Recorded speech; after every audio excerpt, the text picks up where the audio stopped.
Olá, pessoal, tudo bem com vocês? Vamos dar início a mais uma aula? Bom, na aula de hoje, nós vamos falar um pouquinho sobre construindo novas funções, tá? Nesse composição de funções e união de funções, tá? Então, esse é um tópico muito importante, um tópico bem interessante, o qual eu vou apresentar aqui para vocês as principais definições, vou apresentar também alguns exemplos e ficarão alguns resultados em forma de teoremas, os quais nós vamos detalhar, vamos discutir e eu vou demonstrar com vocês nas nossas aulas online, ok? Então, vou pedir, assim como eu faço nas outras aulas, uma licencinha de vocês, né, uma gentileza, só de aguardar um momentinho para eu compartilhar uma tela, onde eu vou apresentar esses principais conceitos para vocês. Um momentinho só, por favor.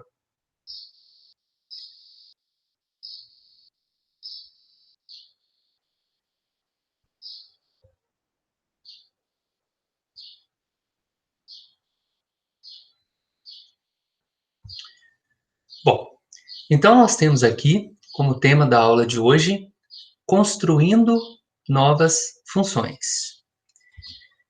Mais uma vez, eu gostaria de deixar aqui minhas boas-vindas, né, a todos vocês. Nós estamos aí no ensino remoto emergencial, uma novidade para todos nós, um aprendizado para todos nós, e eu espero que vocês estejam aí todos bem, estejam assimilando bem os conteúdos que eu estou passando aqui para vocês. Estou tentando da melhor maneira possível dar uma resumida, né, nos principais pontos, mas aí depois nós expandimos isso lá na nossa aula online e também através de outras formas de comunicação que nós já sabemos quais são. Tudo bem? Então, como eu já mencionei, nessa aula eu vou falar um pouquinho sobre composição de funções, construindo novas funções, né, que vai cair no caso da composição e na união, alguns exemplos e deixarei alguns resultados aqui como sugestão para que vocês pensem um pouquinho, para que quando nós chegarmos lá na nossa aula online, a gente possa discutir, interagir, trocar informações e finalizar com essas demonstrações. Bom, o primeiro caso que nós vamos trabalhar aqui é a composição, a famosa função composta, né, que eu acredito que vocês já tenham um pouquinho de familiaridade ou já ouviram falar a respeito. Só que, para que a gente possa definir a composição de duas funções, nós precisamos do seguinte resultado. Então, eu vou apenas enunciar esse resultado aqui, e lá na nossa aula online, nós vamos demonstrar esse teorema. O que diz esse teorema?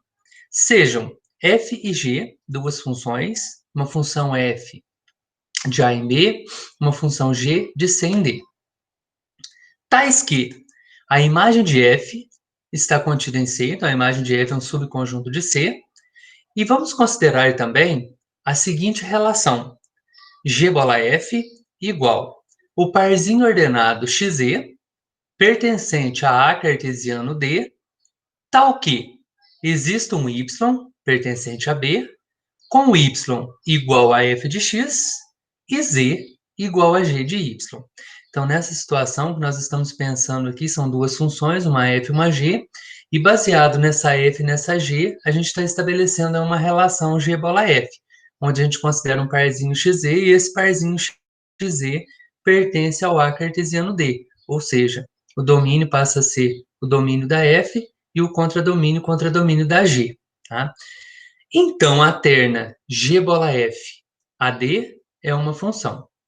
Então, aqui, o que esse teorema está dizendo é que, baseado nessa função f, nessa função g, e através dessa relação, essa relação g bola f com o domínio da A e o contradomínio o domínio da f e o contradomínio da g representam uma função. Só que, para nós termos certeza, para comprovarmos que isso é uma função, nós vamos ter que lembrar lá da aulinha sobre funções que eu passei para vocês, né? Tem duas condições lá para serem satisfeitas e nós vamos provar isso lá na nossa aula online. Então, nós vamos aplicar aquelas duas propriedades lá e aí, baseado naquelas propriedades, nós vamos mostrar que esse G bola F AD é uma função, tá? Então, guardem bem esse resultado aqui. Por quê? Por definição, baseado naquele resultado que eu mencionei anteriormente, fala o seguinte: a função g bola f a em d, dada pelo teorema anterior, ela é chamada função composta de g por f, tá? Então, aqui veja bem, nessa aula eu vou estar apresentando uma série de conceitos, um pouco mais formal, mas depois também eu pretendo fazer assim, alguns exemplos onde a gente pode fazer alguns diagramas, que particularmente eu acredito que ajuda bastante na visualização, tá? Mas a princípio vamos para essas definições, essa parte mais formal, e depois a gente começa a linkar as coisas, tá? E aí tem um outro teorema importante aqui também que fala, sejam f de A em B e g de C em D e h de E em F, três funções. Então tem uma função f, uma função g e uma h. Funções tais que a imagem de f é subconjunto do C e a imagem de g é subconjunto do E. Então, nós temos dois resultados aqui que nós vamos provar. O primeiro deles fala que g bola f de x é igual a g de f de x, e o segundo resultado fala que H bola G bola F é igual a H bola G bola F. Tá? Então, esses dois resultados também, guardem aí que nós vamos trabalhar com essas demonstrações. São demonstrações simples, mas que depois nós vamos dar uma detalhada, né, apresentar direitinho como que essas igualdades são verificadas. Como primeiro exemplo, vamos considerar uma função f e uma função g. Essa função f, ela tem como domínio de menos 1 até 3, fechado no menos 1, aberto no 3, que leva nos reais, né, o contradomínio dos reais. E a função g tem como domínio 0 a 9, fechado no 0, aberto no 9, e o contradomínio os reais. Essas funções, elas são dadas por f de x igual a x ao quadrado e g de x igual a raiz de x. Então, se nós fizermos g bola f, essa g bola f, pela definição que nós já vimos lá anteriormente, ela vai ser definida de menos 1, 3, levando nos reais, né, o domínio contra o domínio, e ela vai ser dada por quem?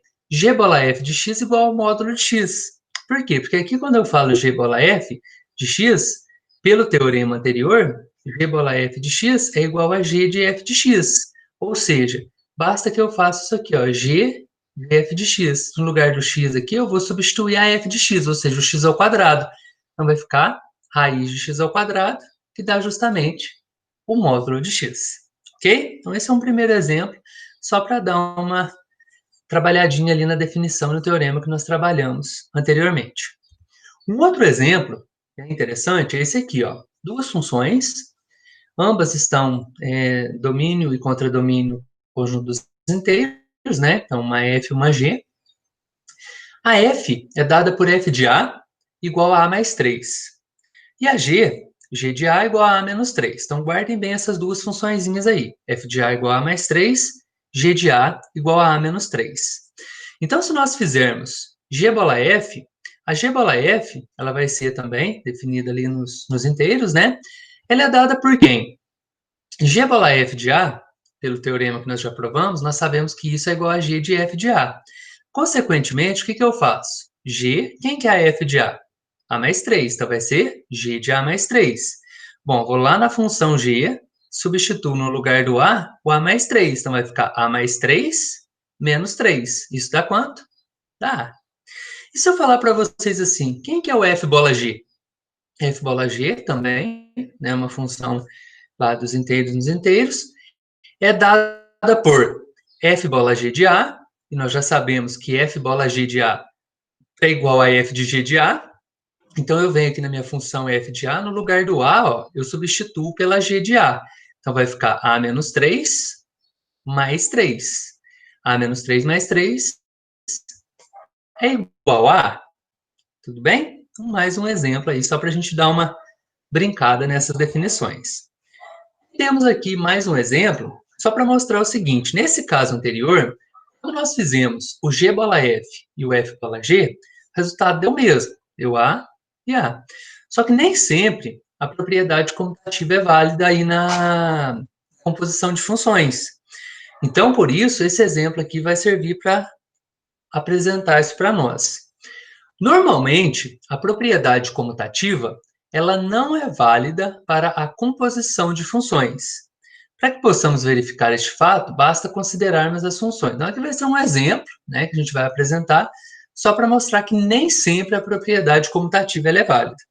Então, vamos pensar duas funções, uma f e uma g, ambas, né, domínio contra domínio reais, e aqui nós temos uma f de x igual a 2x e um g de x igual a x mais 1. Beleza, tem a f, tem a g. O que vai ser solicitado aqui? O g bola f de x e o f bola g de x. Se eu quero g bola f de x, é só eu fazer g de f de x. Então, eu venho na função g, no lugar do x, eu substituo pela f. Então, vai ser 2x mais 1. Esse é um g de 2x.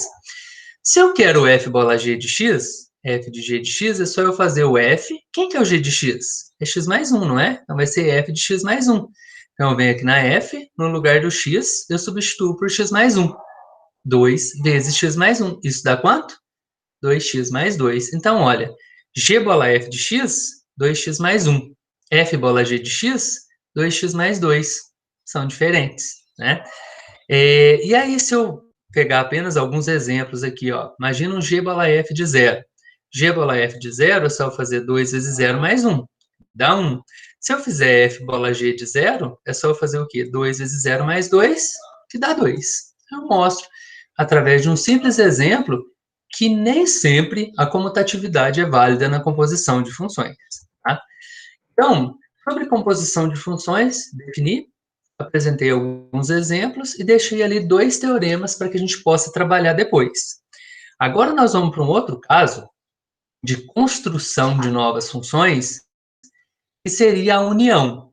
Então, como no caso da função composta, antes de definir a união de funções, nós precisamos de um resultado. E esse resultado também vem na forma de um teorema. Ele fala assim, ó, vamos pensar em duas funções, então sejam f e g, f de a em b, g de c em d, duas funções. Tais que f de x é igual a g de x, para todo x pertencente a interseção c. Além disso, considere a seguinte relação. A união C, cartesiano B união D, dado por F união G, de forma que XY pertence à união C, cartesiano B união D, tal que Y é igual a F de X, se X pertence a A, e Y é igual a G de X, se X pertence a C. Opa, né, bastante informação aqui, né? Então, eu acho interessante anotem todas essas informações, e aí a gente vai tentar, através dessas informações, mostrar o seguinte: F união G, A união C, B união D é uma função. Então, vamos mostrar que isso aqui é uma função, ok? Então, nessa situação aqui, nós vamos usar também aquela ideia para demonstrar que é uma função, né, usando aquelas duas propriedades, né, ideia do domínio, depois, se eu tenho x relacionado com y por meio da f, um x relacionado com z por meio da f, eu tenho que y é igual a z. Então, através dessas propriedades é que nós vamos mostrar que essa terna aqui é uma função, ok? E aí, esse teorema, ele vai levar a seguinte definição. Essa funçãozinha definida, apresentada anteriormente no teorema F união G, A união C em B união D, dada, como eu já mencionei, pelo teorema anterior, é denominada função união de F por G. Aí tem uma coisinha aqui que eu acho interessante de passar para vocês, que muito mais fácil de entender essa expressão anterior para a função união de F por G é a gente utilizar essa notação aqui, ó. F união G de x é igual a f de x se o x pertence ao A, e G de x se o x pertence a C menos A. Tá? Então, isso é interessante para que vocês possam entender o que quer dizer essa ideia da união. Aí tem um exemplo, né? Sempre bom ter um exemplo, né, para dar uma clareada nessas definições e teoremas que são apresentados. Então, foram dadas aqui duas funções, uma f e uma g. Então, aqui está o domínio contra o domínio de cada uma delas, e elas foram definidas por f de x igual a x ao quadrado mais 1, e g de x igual a x mais 1. Temos que o domínio de f, interseção com o domínio da g, olha lá, o domínio da f é os reais negativos, o domínio da g é os reais positivos. Qual que é a interseção entre eles? A interseção entre eles é o zero, e f de zero é igual a quanto? Olha, 0 ao quadrado mais 1 dá 1. G de 0, 0 mais 1, que dá 1. beleza? Então, são iguais, f de 0 igual a g de 0.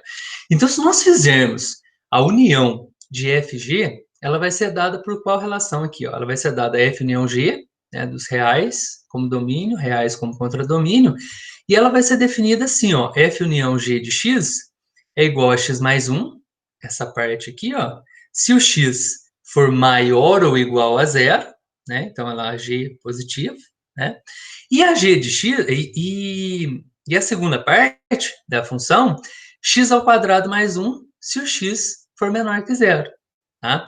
Então, baseado nessa ideia aqui, ó, f união de x, f união de x igual a f de x, se x pertence a A, g de x, se x pertence a C menos A, caiu justamente nessa ideia dessa função por partes, né? X mais 1 quando x é maior ou igual a 0, e x ao quadrado mais 1 se o x for menor do que 0. Tá? Então, esses foram alguns exemplos, né? Essa ideia que eu quis passar para vocês aqui, sobre construindo novas funções, né? Então, falei um pouquinho sobre a composição e um pouquinho sobre a união. Ressalto mais uma vez a importância de vocês fazerem essas anotações. Fica como sugestão refazer esses exemplos, tentar demonstrar esses teoremas, mas aí lá na aula online, quando nós estivermos trabalhando com esse tópico, construindo novas funções, nós vamos retomar essas coisas e vamos demonstrar algumas propriedades, demonstrar alguns teoremas, vamos rever esses exemplos, se necessário apresentar mais alguns, e quero ouvi-los, tá? Então, tragam suas informações, suas ideias, suas sugestões, que é sempre muito importante para que a gente construa junto esse conhecimento, essa informação, tá bom? Tem também uma outra coisa que eu queria deixar como sugestão para vocês, um outro tipo de construindo novas funções que não foi apresentado nessa videoaula, que seria um tipo chamado de restrição e prolongamento. Então, fica aqui para vocês essa sugestão de vocês darem uma olhadinha, procurarem a respeito de restrição e prolongamento, que é uma outra forma de construir novas funções, tá bom? Bom, a próxima aula que será apresentada para vocês, em formato de videoaula, vai ser sobre funções injetoras, sobrejetoras, bijetoras e a questão das funções inversas, tá bom? Então é isso, nos encontramos lá na nossa aula online e também depois na próxima videoaula com esse tópico que eu acabei de mencionar para vocês, tá bom? Então, eu deixo aqui um grande abraço para todos vocês, espero mais uma vez que estejam todos bem e em breve estaremos aí firmes e fortes novamente, todos juntos, tá bom? Um grande abraço para vocês. Até mais.